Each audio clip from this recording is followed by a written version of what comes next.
So on the internet, we love negativity. Whether it's a long-time and beloved YouTuber being exposed, situations that are unfortunate for certain individuals, or just genuinely watching people make the worst decisions possible. We saw this with the Mr. Beast drama, where any video exposing Mr. Beast got millions of views, and he was rightfully exposed, but compared to the videos supporting Mr. Beast previously, like with the whole eye operation situation, the views pale in comparison to the more negative video, or at least the more negative thumbnail and title. Take a look at Lost Pegasus. He discovered a money glitch, from the results of which he probably could pay the mortgage on his house, and milked the situation to the bone to where his next target was probably the cartilage. But fair play, I'd probably do the same. Another example is we watched Nicocado Avocado destroy his life slowly for absolute years. And many were along for that ride. Some encouraged it and some made fun of him, only to see that we were the laughingstocks all along. And many people after his latest video probably weigh more than him now. This is a sign for you to get in the gym, you tub of lard. But negativity on the internet is rampant, and when it comes to videos like exposed YouTubers, for many it is a state of euphoria, equivalent to edging yourself for 20 hours and then finally busting. Because for some people, those videos release sweet, sweet dopamine. And to be honest, I don't know why that happens. Maybe it's because on social media platforms we're surrounded with positivity, and seeing an ounce of negativity, it kind of stands out from the rest. I don't think this is innate to us, I don't think this is natural, but we are drawn to negative subjects, especially on YouTube. Like if a YouTuber's grandmother fell down a flight of stairs, broke 3 ribs and a vertebrae, and then implanted herself in the curb, would probably be more interested in a video about that than that YouTuber's normal content. But while that was a long anecdote and long lead up to this, there are certain YouTubers that take advantage of this or make it their entire personality just to hate on things and spread negativity. And people are unintentionally attracted to their content due to it being negative or spreading negativity about a topic everybody loves. If any of you are thinking of me, I'd have you know my videos are very positive. But today we're going to be focusing on a YouTuber that has made it their entire personality. So much so that other popular YouTubers have taken note of them and are able to recognise their content. Even popular YouTuber goobers like Moist Critical, knowing them by name. And this YouTuber makes content that seemingly goes against most opinions, and his entire existence is going against the grain. A sort of notoriety that got him a lot of attention, and somewhat led to his downfall. But that YouTuber is Young Defiant. Young Defiant, aka the king of gaming, the king of YouTube, the realest gamer on the internet, the 100% fact spitter, the higher level thinker, the leader of the real gamer movement, the king of anime, the king of manga, and the one who's better than you in every way, has once again... Now Young Defiant seemingly hated everything, something seen even in his first uploads 10 years ago, with how much he hated Watch Dogs, and that behaviour never really seemed to stop. With him claiming critically acclaimed games, movies, and even animes that everyone seemed to like, in his eyes, were complete dog shit. You have God of War, Battlefield 1, Red Dead Redemption 2, The Last of Us, Attack on Titan, Invincible, Genshin... Okay, that was kind of low-hanging fruit. Accurate, but low-hanging fruit. The same thing could be said for his review on Black Ops 4. But his main piece of content was hating on things everyone loved, and he got a lot of views from it. Yes, his most viewed video is teaching you how to play backwards compatibility games. Overall, very nice guy. So you guys should definitely hit the like button. Definitely leave a supportive comment, because I didn't have to do this. I could have left you guys out in the cold where you belong. But anyway. But also why God of War Ragnarok is absolute shit. You know, that critically acclaimed game that every review simultaneously agreed it was a great game. Even the people in the back that were playing it in Braille, frame by frame, agreed it was a masterpiece. But no, it was a pile of liquid dog feces. Now everyone is entitled to their own opinion. Like I think Viva Pinata is the best game of this century. I really love cheese and every other dairy product. But there are people that think Viva Pinata isn't a good game. And some people, when they consume dairy products because they're weak, will find themselves sitting on a toilet for an extended period of time because their poor little weak stomach doesn't like dairy.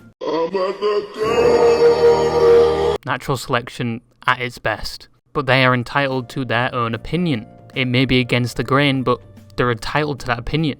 and if they provide additional reasoning of why they don't like it, instead of it's just bad, I will wholeheartedly support them. With the mental fees that are going to pile up from the asylum they'll be staying in, but support them.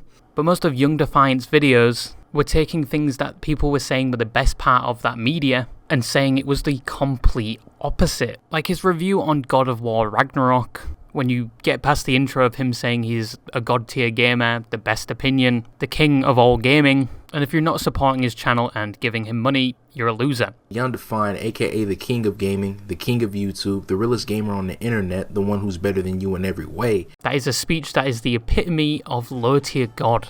Your life is nothing. You serve zero purpose. You should kill. Honestly, if these two were in a room together, they would probably get along. You said try to stuff Crush? Or have a battle for egos. You should kill. But he mainly just says it's not God of War, it's God of Bore. And it was not in the least way captivating. An opinion in which most people think is the opposite. And he goes on to say it did not deserve to go up against Elden Ring in Game of the Year. A bore, trash Narok, is not Game of the Year 2022. Another example is his review on Invincible, a critically acclaimed show aimed towards adults and teenagers. He goes on to say that cartoons are for children and anime in its worst state is better than this. And when you get past him basically stroking his own ego for about half of the video. Have not. Generations, millennia, centuries of information processed into my brain. So my brain is honestly very old. My brain is about as old as the earth itself. I've seen brother, this guy stinks! He goes on to say that this is basically garbage and that anyone that likes it is a loser. Something he also said about Arcane. But you're probably thinking around about now, this is just a troll, right? This is my protest. I will not do another Twitch stream. I will not do any video. I will not do anything until I receive what I am owed. Now it's blatantly obvious this is a troll. Like how he made a review on Elden Ring before it came out saying it's going to be the worst game possible. Elden Ring is really just a Dark Souls 4 reskin. That's all it is. It's not a new game like they're adding anything new to it. It's just basically Dark Souls 4. Then when it did release, he said it was one of the best games. Elden Ring is an absolute masterpiece and by far one of the best games I've ever played. It definitely deserves all the hype, praise, and attention it's gotten. And then went back to saying it was one of the worst games because it was so easy and it did not deserve Game of the Year. Elden Ring does not deserve Game of the Year 2022. Like, I knew this game was trash when everybody was just winning. And then went on to say it was better than God of War Ragnarok because it's a real man's game. God of War Trash Narok has gotten completely and utterly bodied by a real man's game. A real man's game. Elden Ring has dominated. Are you schizophrenic, Louis? And then concluded by saying the latest DLC is complete trash. Now either he's schizophrenic, delusional, or just can't keep track of what he said, but it is very obvious it is a troll. Like a blind and deaf person could probably see and hear this coming, and the fact I'm making this video means it worked. But the reason I'm actually making this video is because it's interesting to see how long it worked and how much of a reaction his videos garnered from just hating on beloved topics, even to the point where he's gathered thousands of views and has made an impression on people from Reddit goers, where there are a plethora of posts about him hating on him, and there's even posts on kiwi farms about him, to popular content creators like Moist Critical. Oh, this guy. I do know this guy. Well, his whole shtick is literally just being edgy. I've seen that. Yeah, so he'll take, like, things that are popular, like Spider-Man, and be like, it's the worst movie I've ever seen in my fucking life. Yeah, no, I know this guy. Sorry, the video looks like it was taken in someone's living room in a country that doesn't know what screen recorders are, but it's the only archive I could find.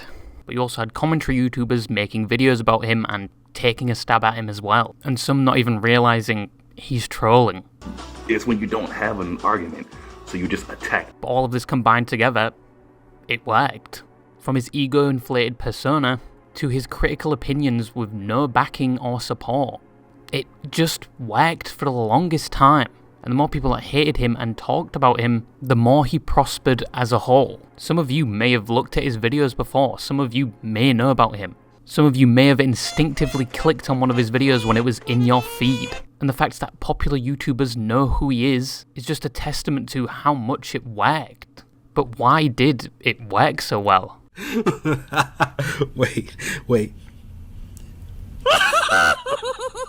Well, we actually all know why this worked. And I've been saying it throughout this video. So if you don't know why it worked, either your IQ is the equivalent of room temperature, or you haven't been listening, as I've learned some of you like to put me on in the background, either playing games or doing mundane activities.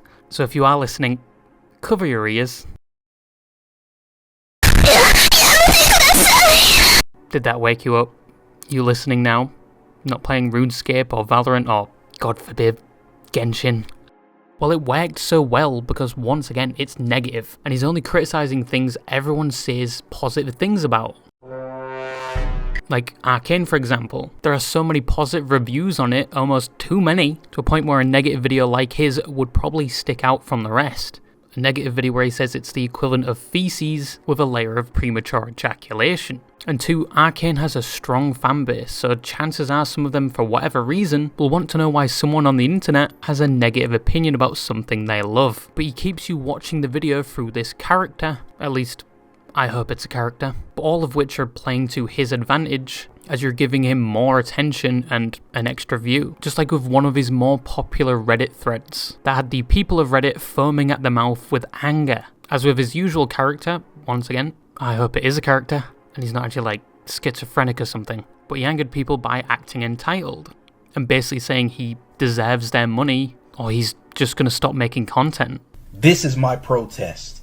I will not do another Twitch stream. I will not do any video. I will not do anything until I receive what I am owed.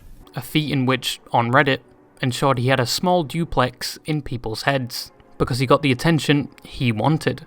But it all worked for the longest time, and hats off to him, he very rarely broke character, and he was doing this all for monetary gain, but eventually it just all fizzled out.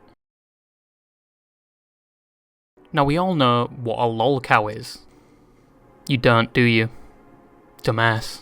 It's someone milked for laughs. Take Christian for example, the only reason except for the crime he committed, God help me, learning about that was terrible, but apart from that reason he entertained people through the reaction he would get from people trolling him, and many of the people watching would get a quick giggle out of it, making them want to interact with him more and give him more attention. Now the opposite was happening with young Defiant. He was mostly getting the reaction from the people viewing his video, but apart from getting angry, they were getting nothing out of it. And yeah, they were people that were entertained by him hating on everything and were fans, waiting patiently to see what he would hate on next, but compared to the people he was getting a reaction out of, who only viewed his video once and probably left a dislike then went about their day, comparing his fans to the people he got a rise out of, his fans are minuscule. In general, I think he would have more subscribers, hell, he should have more, if he arced his videos in a way that would not just rage bait and actually put more effort into his videos where it's just not a single JPEG image with him talking over it. If he used that character that is very entertaining, presenting his videos in a way where you could tell it's a joke within the first 30 seconds, or actually had a valid point about the topic he was criticising, this guy would be more larger than he is today. But what I'm basically trying to say is this guy is very entertaining, you can see it throughout his videos, but he's cultivated an audience that wants him to hate things or just hates him in general and wishes for his downfall. Now in current times, Young Defiant barely uploads, and every time he streams, which was a few days ago, he titles it as if he's leaving YouTube or something. I assume to try and get every milliliter of milk out of that pony. That's a measurement for liquid if you're American, and brain dead. But he doesn't garner as much attention as he did before. People are actually clowning on him now because of this. Young Defiant has been streaming for 5 hours. And there's only 15 people watching. And nobody's donating. And it looks like throughout the almost 10 years he's been doing this, it's winding down and eventually just won't upload. But once again, he is very entertaining. Hell, a year ago I was baited by the same Reddit clip and made a video on it. A terrible video, but a video. But he's someone most of the internet has experienced before, we just can't remember who he was. we probably got rage baited by one of his videos in the past and then completely forgot about who he was until you see one of his videos again and you're like, oh, it's this guy. But yeah, I think he's very entertaining, even though his whole personality is hating on love topics to attempt to make his videos stick out on the YouTube platform and draw more people in from the topic itself. But yeah, that was something I just remembered today and wanted to talk about. The one topic I hate is YouTube voice recognition, because I still can't make the like and subscribe button glow. Everyone else can, just not me. But yeah, bye-bye.